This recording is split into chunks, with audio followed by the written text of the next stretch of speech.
جو بندے کھڑے تھے ان کے پاس چھرے تھے، انہوں نے زخمی کر دیا امجد اقبال کو جو باہر دیکھنے کے لیے گیا تھا، اور وہ مرڈر ہو گیا، ڈیتھ ہو گئی اس کی۔ وعدہ مواقع 4 تھے، ایک خود بھٹو صاحب تھے، تو وہ سب پھانسی لگ گئے۔ تو یہ ایسا بھی ہوتا ہے، یہ جو وعدہ مواقع پیش ہو رہے ہیں نا، ان کو ذرا کان ہو جانے چاہیے کہ کوئی پتہ نہیں لینے کے دینے پڑ جائیں۔ میں سینئر جرنلسٹ ہیں، پاکستان کی معیشت، سیاست، صحافت اور دفاعی معاملات میں بڑی کڑی نظر رکھتے ہیں۔ ہم ان سے جانیں گے عمران خان کے خلاف مختلف کورٹ سے آنے والے فیصلوں کا تسلسل ابھی تک نہیں روک سکا ہے۔ ایک اہم فیصلہ بھی باقی ہے 9 مئی کا، تو 9 مئی کے حوالے سے بھی آلموسٹ شہادتیں ہو گئی ہیں، مزید شہادتیں باقی ہیں جو میرا خیال ہے کہ آئندہ بہت جلد مکمل ہونے جا رہی ہیں۔ تو السلام علیکم سر۔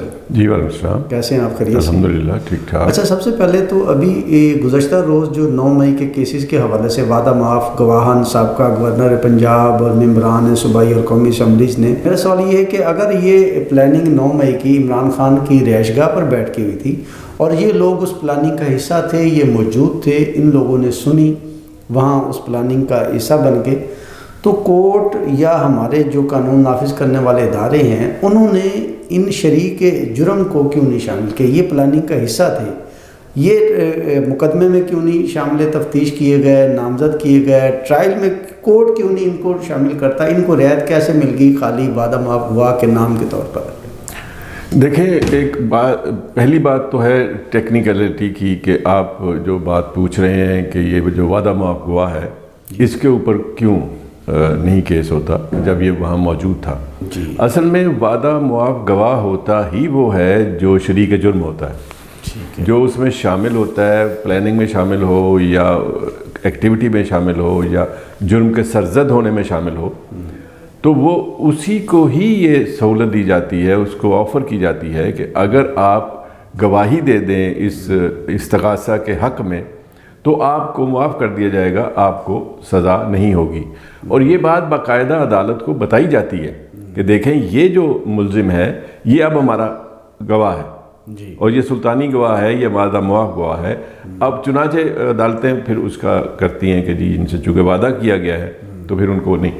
لیکن ایک واقعہ میں آپ کو بتانا چاہتا ہوں، ذوالفقار علی بھٹو مرڈر کیس، اس کے اندر ایف ایس ایف کے افسران وعدہ معاف گواہ کے طور پہ پیش ہوئے، director general F S F, ایک ارشد اقبال، ایک شریف، ایک شبیر، کل 5 لوگ تھے جنہوں نے گواہی دی، ان کے ساتھ وعدہ ہوا۔ لیکن جو حقیقت ہے وہ یہ ہے کہ ان سب 5 کے 5 کو بھی بعد میں پھانسی ہوئی، اسی کیس میں پھانسی ہوئی۔ یہ ایک تاریخ کا ایسا اہم واقعہ ہے۔ میں اس میں ذاتی طور پر اصل میں مجھے کچھ انفارمیشن ہے، وہ یہ ہے کہ اس میں جو ارشد اقبال تھا انسپیکٹر، اس کا سگا بڑا بھائی امجد اقبال میرا کلاس فیلو تھا، گھر میں آنا جانا تھا۔ جب یہ واقعہ ہوا ہے نواب محمد احمد خان کا مرڈر کیس جو ہوا، تو اس کے کچھ دنوں کے بعد ارشد اقبال میرے گھر آیا اور تھوڑا ہزل پسل تھا، تیزی میں تھا۔ میں نے اس کو بعد میں پتہ چلا کہ وہ ایف ایس ایف کے جو ہیڈ تھے مسعود محمود شاید نام تھا پورا، ان کو ملنے کے لیے گیا تھا، اور کوئی بات ایسی تھی جو ٹیلی فونیکلی نہیں ہو سکتی تھی۔ بعد میں یہ وعدہ معاف گواہ بنے اور انہوں نے کہا کہ ایک دن رمضان شریف میں عین افطاری کے وقت ارشد اقبال کے گھر پہ گھنٹی بجتی ہے۔ ارشد اقبال اور امجد اقبال دونوں بھائی اور ان کی والدہ اور تیسرا چھوٹا بھائی بھی یہ افطاری کی میز پہ بیٹھے ہوئے ہیں کہ ابھی اذان ہوگی اور ہم افطاری کریں گے۔ تو امجد باہر نکلا، آپ کو پتہ ہے شام کو تھوڑا ملگجا سا ہوتا ہے، تیز لائٹ نہیں ہوتی، تھوڑی لائٹ کم ہو گئی ہوتی ہے۔ یہ دونوں بھائیوں کا قد قامت ایک جیسی تھی بالکل۔ تو وہ انہوں نے حملہ، جو بندے کھڑے تھے ان کے پاس چھرے تھے، انہوں نے زخمی کر دیا امجد اقبال کو جو باہر دیکھنے کے لیے گیا تھا، اور وہ مرڈر ہو گیا، ڈیتھ ہو گئی اس کی۔ سمجھا یہ جاتا ہے کہ وہ چونکہ ایک گواہ تھا، اس کو ختم کرنے کے لیے جو ٹیم آئی تھی وہ مغالطے میں بھائی کو مار دیا۔ ایک واقعہ تو یہ ہوا۔ اس کے بعد پھر جب یہ وعدہ معاف گواہ بن گئے، اور اس کے اندر میں بڑے افسوس کے ساتھ کہوں گا کہ ایک سیاسی جماعت کے کچھ ارکان بھی شامل تھے، یہ بلکہ رہنما اور لیڈر تک شامل تھے کہ تم گواہی دے دو، تمہیں بچا لیا جائے گا، تمہیں معاف کر دیا جائے گا، اور یہ ضمانت ہے جنرل ضیاء الحق کی کہ آپ کو کچھ نہیں کہا جائے گا، وعدہ معاف گواہ کے طور پر گواہی دے دیں۔ جب بھٹو صاحب کو پھانسی ہو گئی، ان پر کیس چلنا شروع ہو گیا، عدالت نے ان کو سزائیں دے دی. اس موقع کے اوپر آپ کو یاد ہوگا کہ وزیر داخلہ جنرل ایف اے چشتی ہوتے تھے. جنرل ایف اے چشتی صاحب اصل میں اس کے درمیان تھے، گارنٹر وہ تھے. چنانچہ ایف اے چشتی صاحب کو بار بار رابطہ کرنے کی کوشش کی گئی، رابطہ ہوا بھی، انہوں نے وعدہ کیا، 1 دن 2 دن 3 دن وعدہ کیا، لیکن وہ سیاسی جماعت کے اعلیٰ ترین جو لیڈران تھے وہ بھی فون کرتے تھے تو پھر فون نہیں کسی نے سنا. پھر وہ فیصلہ سزائے موت کا آ گیا اور اس پر عمل درآمد بھی ہو گیا، اور وہ سارے 5 کے 5 وعدہ معاف ہوا 4 تھے، ایک خود بھٹو صاحب تھے، تو وہ سب پھانسی لگ گئے. تو یہ ایسا بھی ہوتا ہے، یہ جو وعدہ معاف گواہ پیش ہو رہے ہیں نا، ان کو ذرا کان ہو جانے چاہیے کہ کوئی پتہ نہیں لینے کے دینے پڑ جائیں. ایک کو سزا دلاتے دلاتے خود بھی سارے، جس کو پنجابی میں کہتے ہیں نا، پھٹے لگ جائیں. یعنی کہ وعدہ معاف گواہ کوئی 100% شرط نہیں ہے ریلیف ملنے کی، وہ کورٹ کی ثواب دیدی اختیارات ہیں کہ ان کو چھوڑ دے یا ان کو بھی ان کے ساتھ سزا مل سکے. جی بالکل ایسے ہی. جی بہت شکریہ سر. ایک بڑا مذاکرہ خیز گزشتہ روز نیپرا نے نوٹیفیکیشن جاری کیا جس میں فیول پرائس ایڈجسٹمنٹ دسمبر کی، اس میں انہوں نے بجلی کی قیمتوں میں اضافہ کیا 4 روپے اور 56 پیسے کی. سر دسمبر میں تو تمام پیٹرولیم مصنوعات جو تھیں وہ کم ہوئی ہیں، گزشتہ 3 ماہ سے کم ہوئی ہیں. یہ تو ایک عام آدمی کو پتہ ہے، اور پبلک میں بڑی چہمک ہوئی ہیں کہ فیول پرائس ایڈجسٹمنٹ پیٹرولیم مصنوعات بڑھنے پہ تو چلے سمجھ آتی ہے، کم ہونے پہ بھی بجلی کی قیمتوں میں اضافہ، وہ بھی سابقہ مہینے کی، اور آپ پے کریں گے. یہ کیسا مذاق؟ لاکھ صاحب آپ سمجھ کے کریں گے کیا بائی دی وے؟ بات یہ ہے کہ یہ بجلی کے نرخ ہو یا پیٹرولیم مصنوعات کے نرخ ہو، آپ اس میں اور آپ کچھ نہیں کر سکتے سوائے اس کے ہمیں چیخے مار کے، شور شرابہ کر کے، افسوس کا اظہار کر کے خاموش ہو جائیں. ہمیں ملنی تو اسی قیمت پر ہے جو قیمت طے کر دی گئی ہے. اس لیے ایک پہلو تو یہ ہے کہ اس پہ ڈسکشن کا، اس پہ احتجاج کا کبھی کوئی فائدہ نہیں ہوا. لیکن دوسری بات میں آپ سے عرض کروں، جو انفارمیشن کی بات ہے وہ یہ ہے کہ ہم نے قرضے لینے کے لیے جو شرائط مانی ہوئی ہیں آئی ایم ایف سے، ان میں یہ بھی ایک شرط ہے کہ ہم فیول پرائسز یہاں رکھیں گے، ہم الیکٹریسٹی پہ یہ رکھیں گے، گیس کے پرائسز یہ رکھیں گے. تو یہ جو آپ کی بجلی کی قیمتوں میں اضافہ ہو رہا ہے، یہ اصل میں آئی ایم ایف سے کیا گیا معاہدے کا نتیجہ ہے. اور آپ دعا کریں کہ یہ جو لون ہے یہ ہم ادا کرنے کے قابل ہو جائیں اور ہمیں لوگوں کی شرائط نہ ماننی پڑیں. جب وہ کسی نے، لوگ کہتے ہیں نا کہ بیگرز ہیو نو چوائس، جو بھکاری ہے وہ تو وہی بات مانے گا جو بھیک دینے والے. تو اس لیے بھائی ہم تو مقروض قوم ہے، یہ اس طرح کے ستم تو ہمیں سہنے پڑیں گے. ٹھیک ہے، بہت شکریہ سر. دوسری طرف عدت میں نکاح کیس کے حوالے سے کافی ساری کنٹروورشری بیانات اور چیزیں سامنے آ رہی ہیں. جب سے فیصلہ آیا ہے اس دن سے کہیں نہ کہیں سے سوشل میڈیا پر بہت سارے علماء کے فتوے اور بیانات وہ آ رہے ہیں کہ یہ غلط ہوا ہے، یہ شریعت کے خلاف فیصلہ آیا ہے. اور شریعت میں بتایا جاتا ہے کہ جو خاتون ہے نکاح کرنے والی، اس کی گواہی حتمی گواہی سمجھی جاتی ہے، اس کے برخلاف فیصلہ دینا یہ درست نہیں قرار دیا. آپ کیا کہتے ہیں اس فیصلے کے بارے میں؟ اصل میں میرے نام کے ساتھ جو مفتی لگا ہوا ہے نا، وہ فتویٰ دینے والا نہیں ہے، اس لیے مجھ سے فتویٰ تو آپ نہ مانگیں، یہ میرا فیملی نیم ہے. جی بالکل. تو اب آ جائیں اس حوالے سے، تو میں اگر آپ سچی بات مجھ سے پوچھیں تو یہ ایسا موضوع ہے کہ جس پر میرا بات کرنے کو دل ہی نہیں کرتا. ہر آدمی شرم سے محسوس کرتا ہے کہ معاملات تھے یہ کیا سلسلہ لے کے بیٹھ گئے. تو بات یہ ہے کہ وہ انہوں نے نکاح کیا. اصل چیز میں آپ کی جو پچھلا سوال تھا اس کو یہاں لاگو کریں کہ جو مفتی سعید صاحب یہ کہہ رہے ہیں کہ میں نے ایک نکاح عدت کے دوران پڑھایا، ایک نکاح عدت مکمل ہونے کے بعد پڑھایا، تو پھر ان کو نکاح پڑھانے والے کو کیوں نہیں پکڑا جاتا کہ تم نے عدت کے دوران کیوں پڑھایا؟ جی بالکل. اچھا، وہ اس میں وہ پھر لاجک بھی دیتے ہیں کہ جناب وہ مجھے نہیں بتایا گیا تھا، پھر مجھے بعد میں بلایا گیا اور کہا گیا پھر آ کے نکاح پڑھا دو. اور اس میں اون چودھری صاحب جو ہیں وہ مرکزی کردار تھے، ان وہ بہت کلوز تھے، تو وہ لے کے آئے مفتی سعید صاحب کو. تو ایک بات. دوسری بات آپ نے کی ہے فتووں والی، یہ ایک تو میں نے مزاحن پہلے ایک وضاحت کر دی، لیکن میری زندگی کے دوران مجھے نہیں یاد کہ کوئی سماجی مسئلہ ہو جس کے اوپر تمام مفتیان کرام جو ہے وہ متفق علیہ ہوں، اس کے اوپر ایک فتویٰ آیا ہو اور اس پہ اختلاف نہ ہوا. ہر کوئی اپنی سوجھ بوجھ، دانست اور علم کے مطابق دیے گئے سوال کا جواب دے دیتا ہے، اس کو ہم فتویٰ کہہ دیتے ہیں. اور پاکستان کے اندر آزادی کے باوجود فتویٰ کا کی کوئی قانونی حیثیت نہیں ہے. کبھی کسی زمانے میں انگریزوں کے آنے سے پہلے یہ باقاعدہ ایک ادارہ تھا جو دارالفتاوی جنہیں کہا جاتا تھا. وہاں کے جو مفتی ہوتے تھے ان کے پاس جو کیس بھیجا جاتا تھا رائے لینے کے لیے، ان کی رائے فتویٰ ہوتی تھی جو قانون بنتی تھی. جو سورسز آف لا تھے ان میں مفتیوں کا فتویٰ شامل ہوتا تھا. لیکن انگریزوں کے آنے کے بعد مفتی نام کا ادارہ ختم ہوا، قاضی نام کا ادارہ ختم ہوا. انہوں نے اپنا اپنا سسٹم لاگو کر دیا. اب وہ فیملی نیم تو رہ گئے ہیں لیکن یہ ادارہ نہیں ہے، کوئی دفتر نہیں ہے جس کی کوئی آفیشیل امپورٹنس ہو. اس لیے یہ اب قصہ ماضی ہے، فتوے شتوے بھول جائیں. جی بہت شکریہ. خاور مانکا اس کیس میں ٹی وی انٹرویو سے مکر گئے جس میں انہوں نے بشرا بی بی کو پاکستان کی پاک دامن ترین خواتین میں سے ایک قرار دیا تھا. وہ مکر گئے. خاور مانکا صاحب اس کیس میں کوئی ٹھوس ثبوت بھی پیش نہیں کر پائے. خاور مانکا کے حوالے سے کچھ کہیں گے؟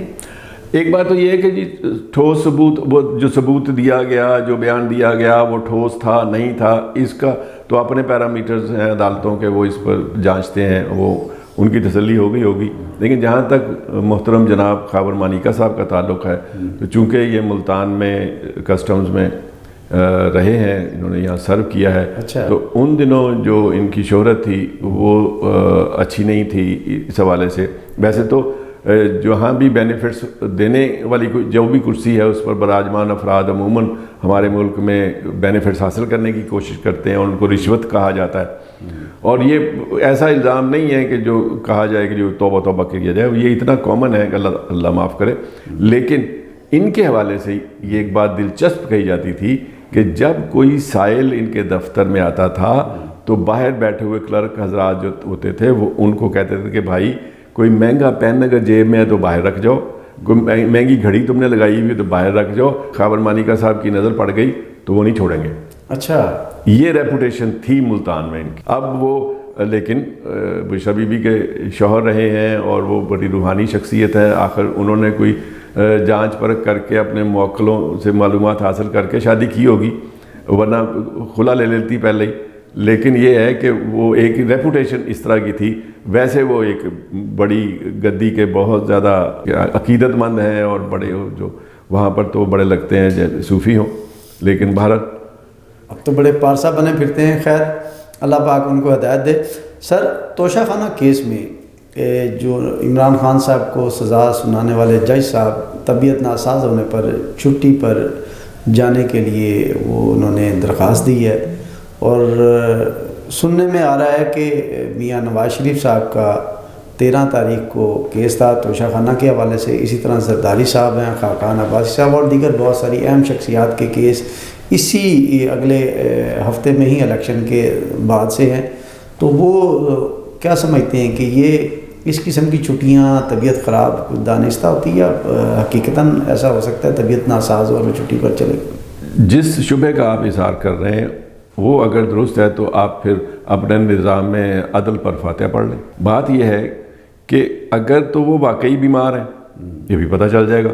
اگر بہانے بازی ہے تو یہ بھی سمجھ آئی کتنے دن، مطلب یہ ہے نا کتنے دن وہ اس طرح کر سکتے، بیمار شمار ہوں گے، کیا استعفیٰ دے جائیں گے پھر. اور اگر جو ہمارے ہاں جو سسٹم ہے عدلیہ کا اس کے اندر اگر کوئی جج صاحب اتنے بیمار ہو جائیں کہ وہ کام نہ کر سکے تو دوسرے جج کو لگایا جا سکتا ہے.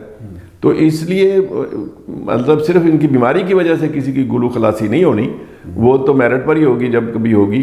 اور اب جو عدالتوں نے چھرے تیز کیے ہوئے ہیں سزائیں دینے کے حوالے سے کہہ رہا ہوں، تو وہ پھر اس کی زد میں اور لوگ بھی آ سکتے ہیں. سب کو اپنی خیر منانی چاہیے. جس پر بھی الزامات ہیں وہ اپنی دفاع کے لیے کوئی مضبوط کام کر لیں. کمزور قسم کے بہانوں وغیرہ سے تو گزارا نہیں ہوگا.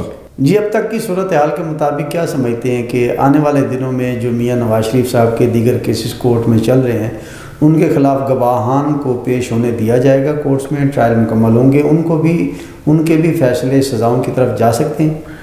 یہ حالات پر بھی ڈیپینڈ کرتا ہے. دیکھیں نا 8 تاریخ کو الیکشن ہو جانے ہیں جی. اس کے بعد ایک اس وقت نگران حکومت ہے نا جی اس کے بعد ایک منتخب حکومت نے چارج سنبھالنا ہے، آنا ہے.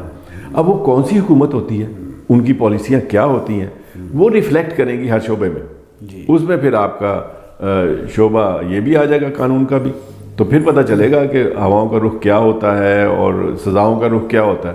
جی بہت شکریہ. ایک طرف تو الیکشن کمیشن آف پاکستان کی جانب سے پاکستان بھر میں تمام قومی صوبائی حلقوں میں ترقیاتی کاموں کے فنڈز جو ہیں وہ روک دیے گئے ہیں. پیمنٹس ادائیگیاں فنڈ جاری کرنے سے سختی سے منع کیا ہے. دوسری طرف ملتان میں ہمارے ایک NA48 کے امیدوار احمد حسین ڈیڑھ صاحب ہمارے بڑے اچھے دوست ہیں. ملتان میں نواب روڈ کی تعمیر کے حوالے سے انہوں نے اسپیشلی وزیر اعظم وزیر اعلیٰ پنجاب اور ان سے ریکویسٹ کر کے فنڈز منگوائے اور ہنگامی بنیادوں پر 1 ماہ کے اندر نواب روڈ کی تعمیر کے حوالے سے منظوری بھی لے لی ہے. احکامات بھی جاری کر دی گئے ہیں. وزراء کا وزیر اعلیٰ پنجاب وزیر اعظم کا ملتان دورہ تب سب کچھ کمپلیٹ کر لیا گیا. یہاں الیکشن کمیشن خاموش کیوں ہیں؟ کیا اس قسم کی تعمیراتی پروجیکٹس الیکشن اور حلقے کے عوام پر اثر انداز ہونے کے لیے نہیں پاکستان کا بجٹ استعمال ہو رہا؟ یہاں خاموشی کیوں؟ اس بات کے حوالے سے بھی ایک سے زیادہ باتیں کی جا سکتی ہیں. پہلی بات تو یہ ہے کہ نواب روڈ والوں کو مبارک ہو کہ ان کی سڑک بننے جا رہی ہے. جی بالکل. ملتان کے مطلب پریشانی میں تھے، وہاں سے گزرنا مشکل تھا. لیکن جس حوالے سے آپ نے بات کی ہے تو اس حوالے سے میں ٹیکنیکل بات آپ کو بتا دوں کہ جب تک مدعی نہ ہو مقدمہ نہیں چلتا. اس میں بھی کوئی شکایت کنندہ ہوگا، کوئی الیکشن کمیشن کی توجہ دلائے گا، کوئی درخواست دے گا تو پھر وہ تفتیش تحقیق کرے گا. اور اصول وہی ہے کہ الیکشن شیڈیول آ گیا ہو تو اس کے بعد پھر ترقیاتی کام حلقوں میں نہیں کرائے جاتے.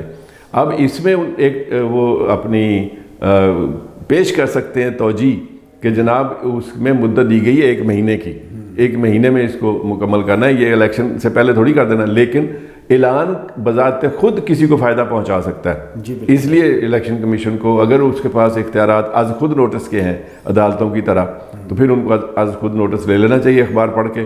اور اگر ڈہر صاحب کے مخالفین میدان میں موجود ہیں تو کم از کم اخبار کی کٹنگ ہی بھیج دیں چیف الیکشن کمشنر کو کہ جناب یہ دیکھیں ادھر کیا ہو رہا ہے، تاکہ وہ کوئی نوٹس لے سکے.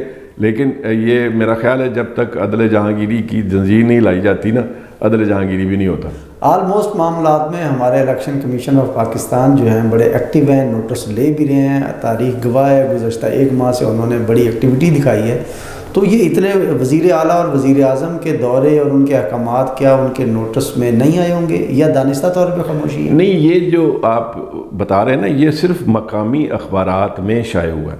یہ نیشنل حک اپ پہ میڈیا میں اس میں یہ اس طرح پروپیگیٹ نہیں ہوا یا اس کو ہائی لائٹ نہیں کیا گیا کہ اسلام آباد میں بیٹھے ہوئے الیکشن کمیشن کو بھی پتہ چل جائے. میں ایک وہ رعایت دینا چاہتا ہوں گفتگو میں کہ ہو سکتا ہے انہیں نہ پتہ چلا ہو. اسی لیے کہہ رہا ہوں کہ جو احمد حسین ڈیڑھ صاحب کے مخالفین ہیں وہ چابک دستی کا پھرتی کا مظاہرہ کریں اور یہ چیزیں بھجوا دیں پھر اس پہ کوئی. لیکن اس وقت تک الیکشن ہو گیا ہوگا، اب دن ہی 2 رہ گئے، اس لیے مخالفین کو بھی شاید کوئی نظر نہ آئے اس میں. جی بہت شکریہ. ناظرین آج کے پروگرام کا وقت ختم ہوتا ہے. نیکسٹ پروگرام تک کے لیے ہم آپ سے اجازت چاہیں گے. پاکستان زندہ باد.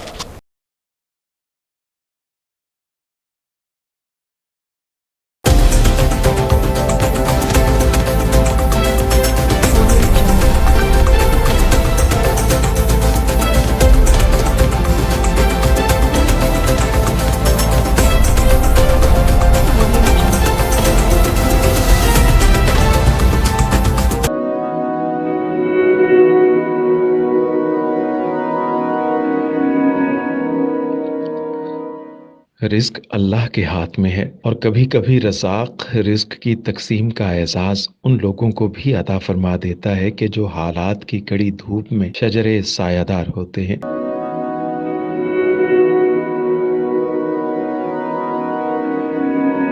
ملتان میں سلطان فاؤنڈیشن کی جانب سے مختلف مقامات پر سینکڑوں افراد کے لیے سلطان دسترخوان سجایا جاتا ہے.